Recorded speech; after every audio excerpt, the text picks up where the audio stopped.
El Paso is an old city. It was established by Spanish settlers as early as 1659. I've lived here all my life, so of course I know about its history, but I don't think many other people in the US know about it.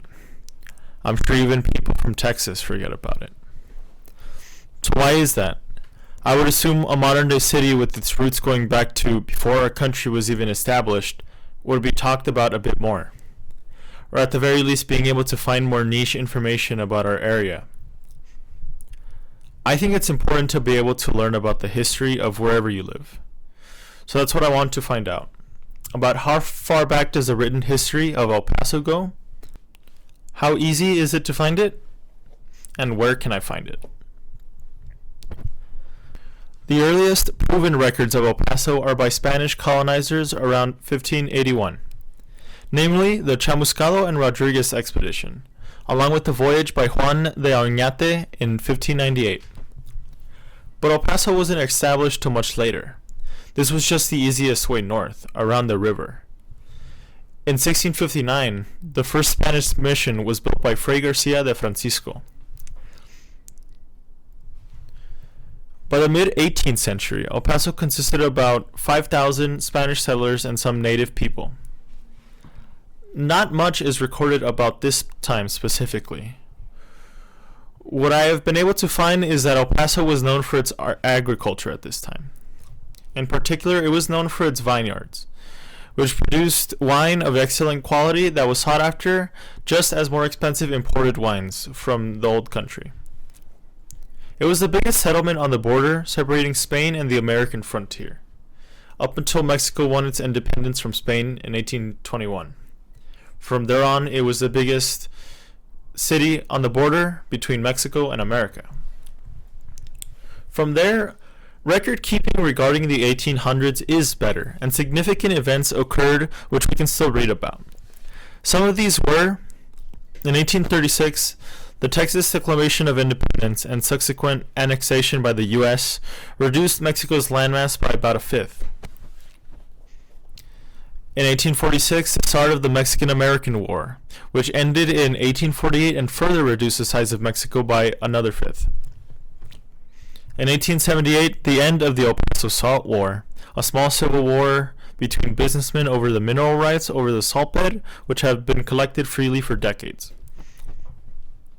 And in 1881, the most famous story that has probably come out of El Paso, the 4 dead in 5 seconds, a shootout which occurred during a tumultuous period where multiple marshals had been elected and had either resigned or fired from their posts.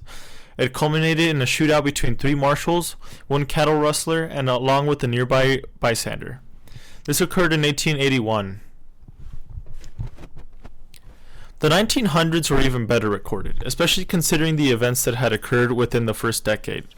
The Mexican Revolution was intrinsically tied to El Paso, since many of the revolutionary leaders, like Pancho Villa, visited El Paso and even used it as a hiding place or used it for logistics.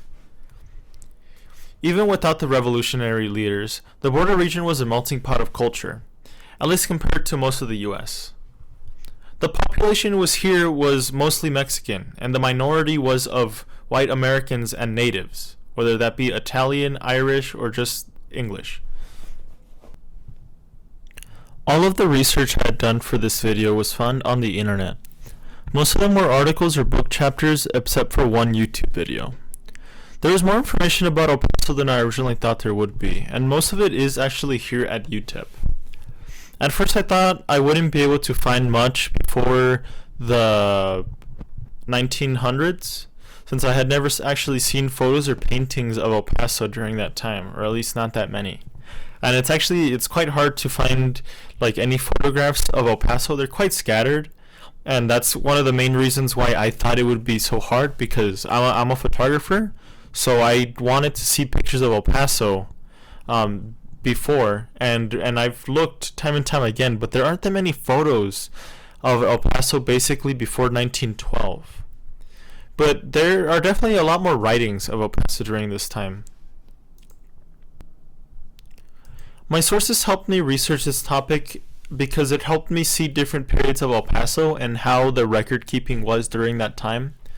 There are a lot of times, especially during the 1700s, where I just did not think that there would be any written record about El Paso. But even though it is not in my annotated bibliography, I had actually found a couple of sources, two sources, that would say that El Paso was known for agriculture at this time. Though no big significant events occurred during this time, El Paso was known for its vineyards, and it was making wine that was known throughout the Southwest.